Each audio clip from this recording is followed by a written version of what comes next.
2025년 새해 첫 영상 연자 나훔 하박국 편 처음 조회수 1000회에 얼떨떨했는데 이내 1600회를 초과하여 1700회에 육박하고 있습니다. 직전의 깜놀한 서바냐 편 800여 회의 그 2배를 이상을 훌쩍 뛰어넘고 있습니다. 구독자 수도 2024년 말 72명이었는데 금년 1월 상순 현재 79명입니다. 영상 보시고 구독 누르려면 제가 누군지 알아야 할 것 같아서 채널 홈 사진 및 더보기란에 프로필 기재하였으니 참고해 주십시오. 또한 동영상 중 정경이 TV 출발의 말씀 보시고 공감해 주시면 감사하겠습니다. 오늘은 앞영상 서바냐 나훔 하박국에 이어 주전 7세기 바벨론 포로 이전 예언자의 마지막 인물 눈물의 선지자 예레미야입니다. 마태복음 16장에서 예수님께서 인자를 누구라 하느냐 이에 들으는 세례 요한, 엘리야, 어떤 이는 예레미야라 하듯 예레미야의 생애도 십자가의 길이었습니다. 존 브라이트의 이스라엘의 역사, 버나드 앤더슨의 구약 성서 2에 책자 참고하였습니다. 예레미야는 요시야 13년 주전 627년에 메시지를 선포하기 시작했는데 요시야의 종교개혁 5년 전으로 므낫세의 전통이 흐르고 있던 때입니다. 요시야 왕이 종교개혁을 단행한 주전 622년에서 609년 기간에는 메시지를 선포하지 않았습니다. 이때가 예레미야는 가장 행복한 시절이었습니다. 그랬는데 요시야 왕이 반아시리아 정책으로 반아시리아로부터 벗어나고자 하는데 이집트가 아시리아를 돕기 위해 진군하다니. 역대하 35장 22절에서 25절 요시야가 먹이떡 꼴짜기에 이르러 싸울 때에 활 쏘는 자가 요시야 왕을 쏜지라. 그 부하들이 병거에 태워 예루살렘에 이른 후에 그가 죽으니 예레미야는 그를 위하여 애가를 지었으며 모든 노래하는 남자들과 여자들은 요시야를 슬피 노래하니 이스라엘의 규례가 되어 오늘까지 이르렀으며 그 가사는 애가 중에 기록되었더라. 이미 바벨론과 메대가 주전 612년 니느웨를 점령하고 주전 610년 아시리아 망명 정권을 하란에서 몰아냈기에 이집트로서는 소멸한 아시리아 서부 지역에 대한 지배권을 확보하고자 올라온 것인데 중간에 유다가 재난을 당하게 되었던 것입니다. 이집트 역시 주전 605년 갈그미스에서 바벨론에게 대패하여 명실공히 바벨론 제국시대가 열리게 되었습니다. 이후 메대와 바사의 연합군에 의해 바벨론은 또 멸망하게 되고 메대는 바사와 병합하여 페르시아 제국으로 탄생하게 됩니다. 역대하 36장에 의하면 선한 왕 요시야 사망 후 아들 여아하스가 왕위에 올랐으나 애굽 왕 느고가 석 달 만에 왕위를 폐하고 벌금을 매기고 애굽으로 잡아갔고 이집트의 봉신으로 요시야의 다른 아들 여호야김을 왕으로 삼습니다. 열왕기하 23장 35절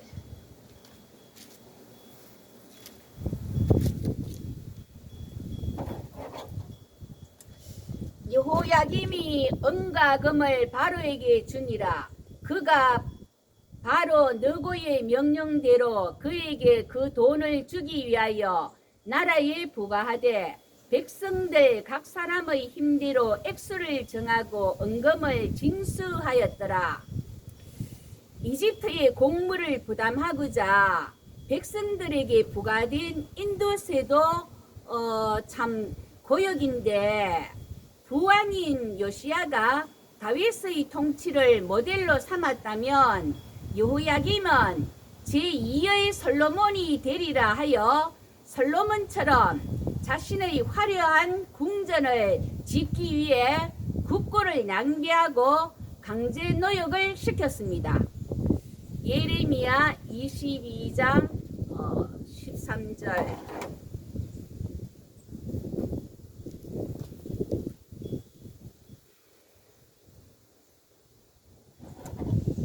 불의로 그 집을 세우며 부정하게 그 다락방을 지으며 자기의 이웃을 고용하고 그의 품삯을 주지 아니하는 자에게 화 있을진저 허이.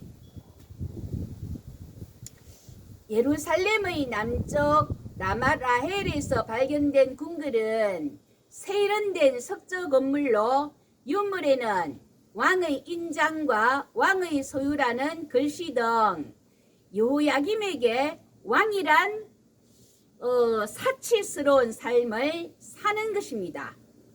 풍요로운 시절입니까? 17절. 그러나 여호야김 내 두 눈과 마음은 탐욕과 무죄한 피를 흘림과 압박과 포악을 행하려 할 뿐이니라. 쓰러져가는 남유다의 그 운명 앞에서도 여호야김은 탐욕과 압박과 포악을 행하려 함이라. 그 이에 하나님께서 갈대아 사람을 일으키겠다고 암령상 하박국 편에서 언급하였습니다. 다음 시류에 편성한 거짓 선지자들입니다. 예레미야 6장 13절 14절.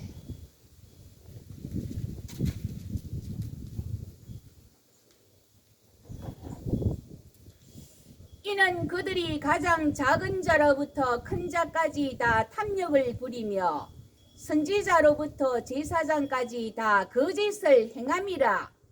그들이 내 백성의 상처를 가볍게 여기면서 말하기를 평강하다 평강하다 하나 평강이 없도다. 탐욕을 부리며 선지자로부터 제사장까지 다 거짓을 행함이라. 평강이 없는데도 평강하다 평강하다.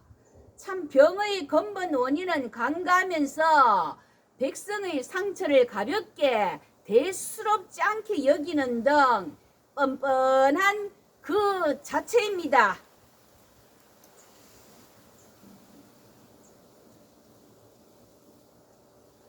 14장 13절 14절.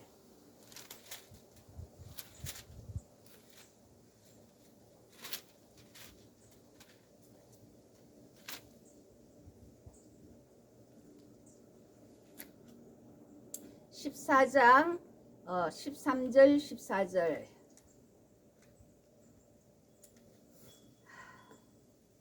13절의 하단에 확실한 평강을 주리라. 14절. 여호와께서 내게 이르시되 선지자들이 여호와의 이름으로 거짓 예언을 하도다. 나는 그들을 보내지 아니하였고 그들에게 명령하거나 이르지 아니하였거늘 그들이 거짓 계시와 점술과 헛된 것과 자기 마음의 거짓으로 너희에게 예언하는도다. 위기가 임박했는데도 확실한 평강을 주리라. 하나님의 이름으로 거짓 예언을 하면서 헛된 희망을 심어주고 있습니다. 왜? 백성들이 그것을 원하니까. 듣기 좋고 참 사람들 마음에 영합하는 그런 것에 이 거짓 선지자들이 영합하고 있다 하는 것을 나타내고 있습니다.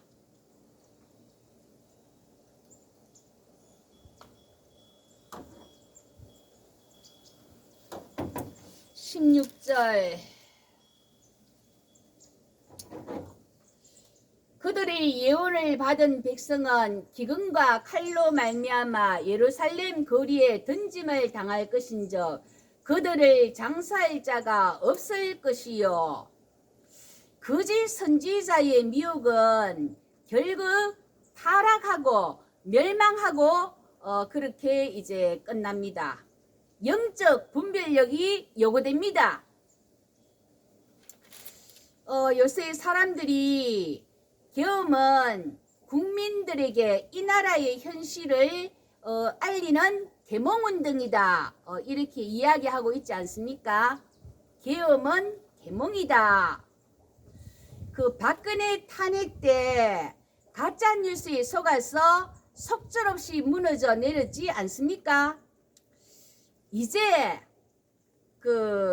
우리는 당해서는 안 됩니다.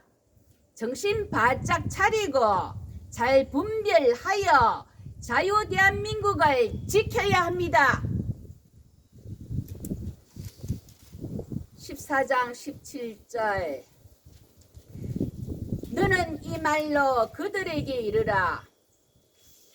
여호와 눈이 밤낮으로 그치지 아니하고 눈물을 흘리리니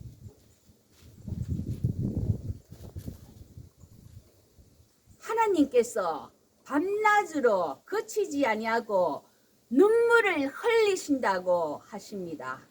깜짝 놀랐습니다. 아니 하나님께서 눈물을 흘리시다니 왜? 이는 처녀딸 내 백성이 큰 파멸 중한 상처로 말미암아 망함이라.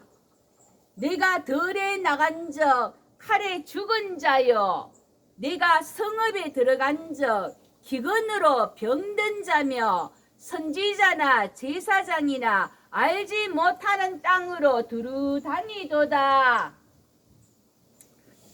하나님은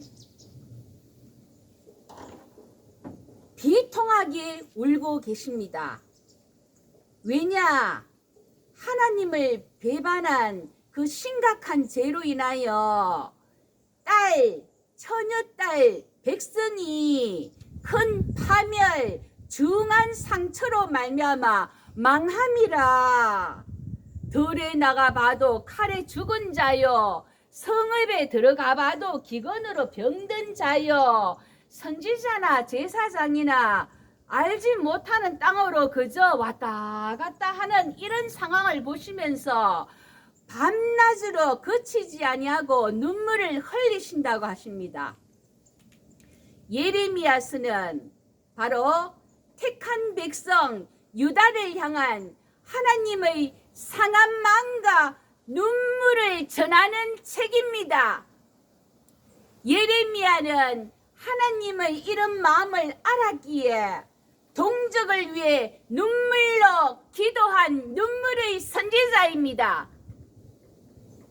이 땅에 오신 예수님은 나사로의 죽음에 함께 눈물을 흘리시고 예루살렘의 멸망에 목 놓아 우셨으며 히브리서 5장 7절에 의하면 심한 통곡과 눈물로 간구와 소원을 올렸습니다. 하나님의 뜻을 이루기 위한 기도였습니다. 서펄전 목사님은 누구도 마른 눈을 가지고는 천국에 들어가지 못한다. 지금은 울며 기도해야 할 때입니다. 본문으로 돌아가서 백성들은 아랑곳하지 않고 자기 도취에 빠졌던 여호야긴 말입니다. 사치와 탐욕에만 그친 것이 아니라 부왕인 요시야는 성전을 수리하던 중 발견된 율법책의 말씀을 듣자 곧 옷을 찢으며 종교개혁을 단행한 데 반해서 오만한 여호야김은 여호와께서 예레미야에게 이르신 모든 말씀을 기록한 두루마리를 듣고는 예레미야 36장 22절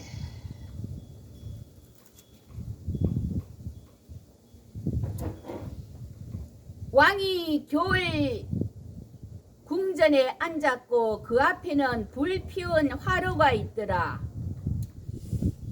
서너 쪽을 낭독하면 왕이 면도칼로 그것을 연하여 베어 화로불에 던져서 두루마리를 모두 태웠더라.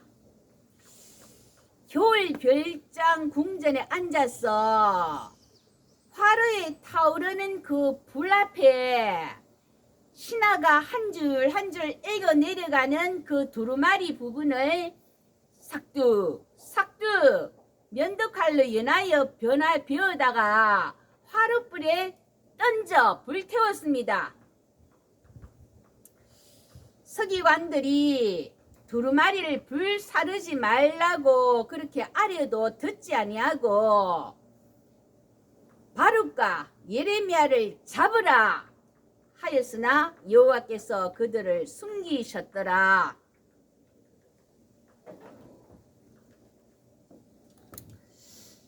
왕의 체포령을 피해 예레미야는 자신의 집필 작업을 처음부터 다시 시작해서 원래의 두루마리에 적혀있던 내용뿐만 아니라 예레미야 36장 32절에 의하면 그 외에도 그 같은 말을 많이 더하여 정보판을 만들었습니다. 대연서인 예레미야서가 이렇게 형성되었습니다. 열왕기하 24장 1절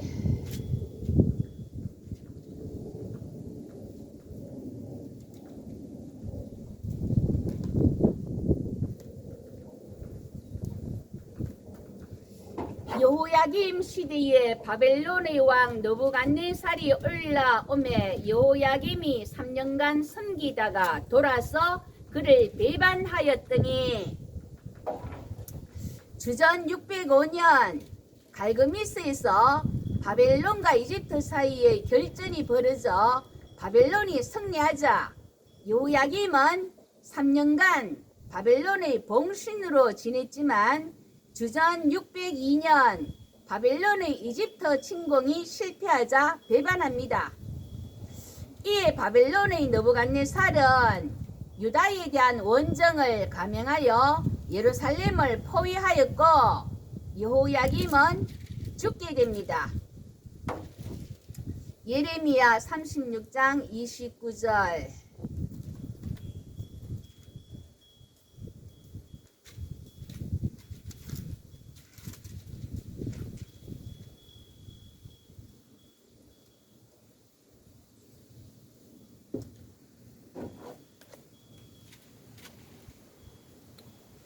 여호와의 말씀에 여호야김 네가 이 두루마리를 불사르며 말하기를 네가 어찌하여 바벨론의 왕이 반드시 와서 이 땅을 멸하고 사람과 짐승을 이 땅에서 없어지게 하리라 하는 말을 이 두루마리에 기록하였느냐 하도다.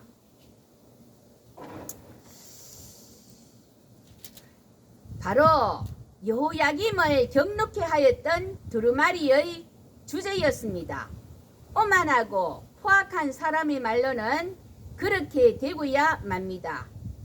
아들 여호야김이 왕위에 올랐으나 석 달 정도이고 주전 597년 제1차 포로로 여호야김과 에스겔 등 일부 사람들이 바벨론 포로로 갔습니다.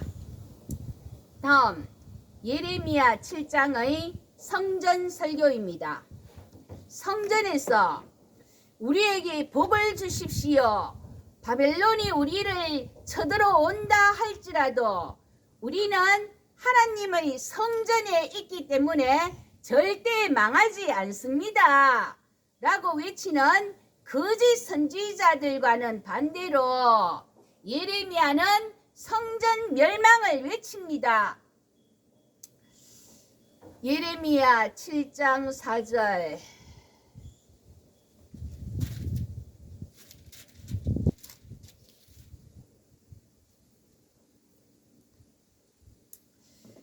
너희는 이것이 여호와의 성전이라 여호와의 성전이라 여호와의 성전이라 하는 거짓말을 믿지 말라. 실로에 예전에 성소가 있었다.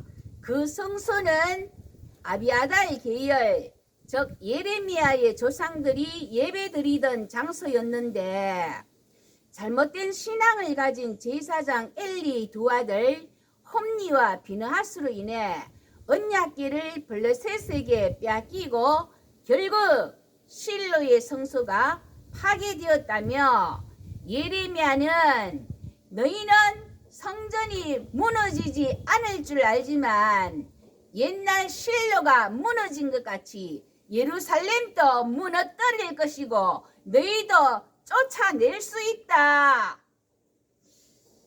예레미야는 그 조상 아비아달 제사장이 다윗 때부터 함께 했던 정통 제사장 가문입니다. 그런데 다윗의 왕위 계승을 두고 아비아달은 아도니아 편에 솔로몬 편에는 사독이 섰는데 결국 솔로몬이 왕위에 오르게 되면서 사독은 성성장구하지만 아비아달은 간신히 아나돗으로 추방되어 바로 쫓겨난 아비아달 제사장 가문의 후손이 예레미야로 제야 예언자입니다. 따라서 성전은 절대로 무너지지 않는다는 생각을 가진 예루살렘 사람들과는 전혀 다르게 성전이라 할지라도 하나님께서 함께 하시지 않으신다면 무너질 수 있다고 외칠 수 있었습니다.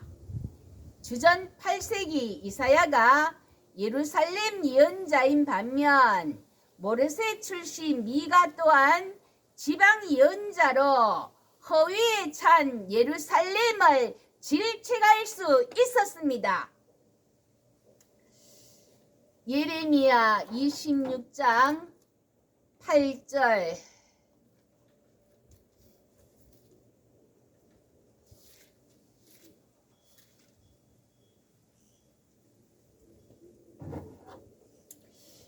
예레미야가 여호와께서 명령하신 말씀을 모든 백성에게 전하기를 마치매 제사장들과 선지자들과 모든 백성이 그를 붙잡고 이르되 네가 반드시 죽어야 하리라. 11절. 이 사람은 죽는 것이 합당하니. 18절. 유다의 왕 히스기야 시대에 모레셋 사람 미가가 유다의 모든 백성에게 예언하여 이르되 만군의 여호와께서 이와 같이 말씀하셨느니라.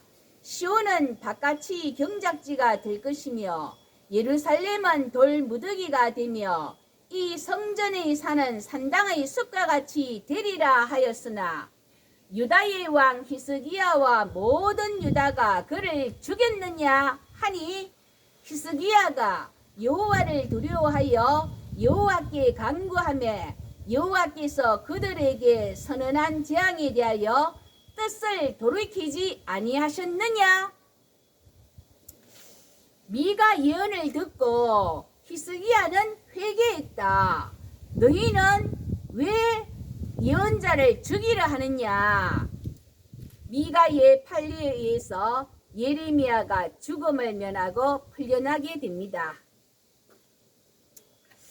제1차 포로 이후 느부갓네살이 임명한 그 여호야긴의 숙부 시드기야 왕은 초기에는 바벨론에 순종하였으나 친이집트로 기울면서 반역하게 되자 반역하는 순간 느부갓네살은 다시 쳐들어옵니다. 그래서 예루살렘은 함락되고 남유다는 주전 586년 멸망하게 됩니다. 이때 제2차 바벨론 포로기가 시작되고 예레미야는 38장에서 바벨론이 쳐들어와 너희를 겹겹이 애워쌌다. 바벨론에게 항복하라. 성문 열고 항복하고 저항하지 말라. 멸망이 하나님의 뜻이다. 그러자 사람들은 이 매국노야 바벨론의 예언자야 비난했습니다. 예레미야 20장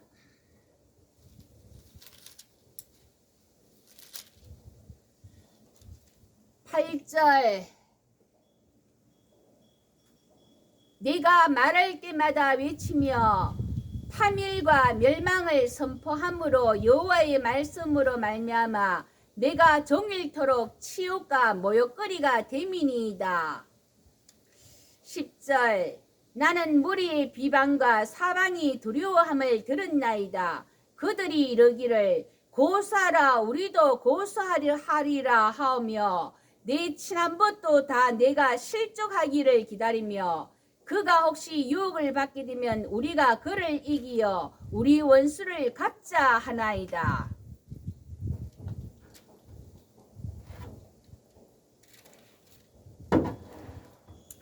백성들의 조롱뿐만 아니라 고관들은 이 사람이 백성의 평안을 구하지 아니하고 재난을 구한다며 죽여라 하였고 예레미야는 감옥들에 갇히는 고초를 당하고 구덩이 그 진창에 빠지고 구덩이 속에서 굶어 죽을 그런 지경까지 갔습니다.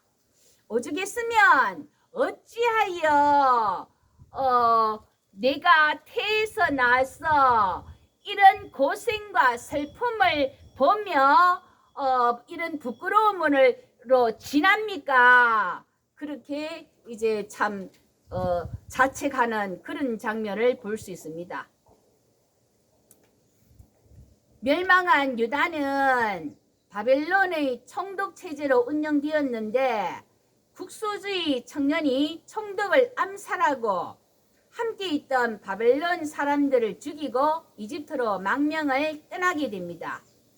이 사건으로 주전 582년 바벨론은 다시 유다로 쳐들어와 성전 파괴 등 쑥대밭을 만들고 제3차 포로기가 되었고 그 참 예루살렘은 그야말로 그 자체가 폐허가 되었습니다. 이때 망명길 이집트 망명길에 나선 자들이 예레미야에게 바벨론의 그 편에 있는 너는 여기 있으면 바벨론 사람들이 대우해 주지만 우리는 죽는다. 우리는 네가 여기서 대우받는 꼴을 볼 수가 없다. 그러며 강제로 예레미야를 이집트로 끌고 갑니다. 예레미야 44장은 이집트 가서 전했던 마지막 예언의 메시지로 유대 사람들에게 우상 숭배를 그만두라고 했습니다. 그러자 그들은 므낫세 시절 우상 숭배할 때가 요시야 종교개혁 시절보다 더 풍요로웠다. 우리는 우상 숭배하면서 잘 먹고 잘 살란다. 여러분, 이집트 그 출애굽할 때 그 10가지 재앙 아시지요? 피, 개구리, 이, 파리, 가축 돌림병, 종기, 우박, 메뚜기, 흑암, 장자의 죽음, 그 하나하나를 보면은 다 이거 신들과 관련이 됩니다. 그야말로 날강 지역을 중심으로 하면서 온갖 글은 다 신교 그 자체입니다. 그런 지역에서 나일강에 그쪽에서 뭐 먹고 사는 데는 지장이 없다. 우리는 우상 숨기며 참 이렇게 편히 먹고 살란다. 이런 반역을 꾀하고 있지 않습니까? 그 예언자의 종말은 기록에 나와 있지 않지만 전설에 의하면 마지막 설교 후 돌 맞아 죽었다고 합니다. 이집트 최남단 아스완 지역 엘레판테인 지역으로 추정됩니다. 예레미야는 눈물의 선지자라 불립니다. 그는 요시야의 종교개혁을 통하여 희망을 보았지만 그의 메시지에는 유다의 멸망에 대한 내용과 함께 고뇌와 비통의 울부짖음이 담겨 있습니다. 하지만 예레미야 23장 5절 6절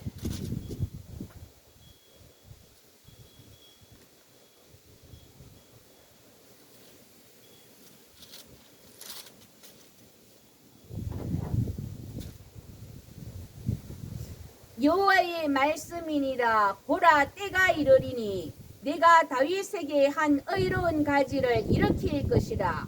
그가 왕이 되어 지혜롭게 다스리며 세상에서 정의와 공의를 행할 것이며 그의 날에 유다는 구원을 받겠고 이스라엘은 평안히 살 것이며 그의 이름은 여호와 우리의 공이라 일컬음을 받으리라. 예수 그리스도를 통하여 구원받아 하나님의 자녀가 되는 새 언약이 세워지는 메시아에 대한 소망을 보여주었습니다. 자신들만이 선민이고 하나님의 성전이 있기에 하나님의 보호 아래 영원토록 안전할 것이라고 착각했던 그 유대민족처럼 안일한 신앙 속에 안주해버린 한국교회 아닙니까? 예레미야 시대의 거짓 예언자들이 외쳤던 것처럼 복만 달라고 외치며 우리는 절대로 망하지 않는다며 사람들 듣기 좋아하는 말, 사람들의 욕구를 반영하는 그런 외침이 아니라 새 언약을 이루시고자 이 땅에 고난받는 종으로 오신 예수 그리스도가 대하님을 전가하는 교회로 거듭나야 합니다. 하나님 부르심 앞에서 예언자 예레미야의 삶은 오늘 여기 우리의 현재로 살아있어야 합니다. 대통령을 지키겠다며 혹한에도 위협적인 공권력 앞에서도 굴하지 않고 있는데 예수님을 전가하면서 돌에 맞은들 영광 아니겠습니까? 하나님, 우리를 위해 눈물 흘리십니다. 예수님 눈물 흘리십니다. 눈물의 선지자 예레미야의 심정으로 인간의 거짓됨과 잔인함을 목도하는 이 시국에 밤낮으로 울며 통곡하고 기도하여 나아가는 저와 여러분 되시기를 예수님의 이름으로 기도합니다. 아멘.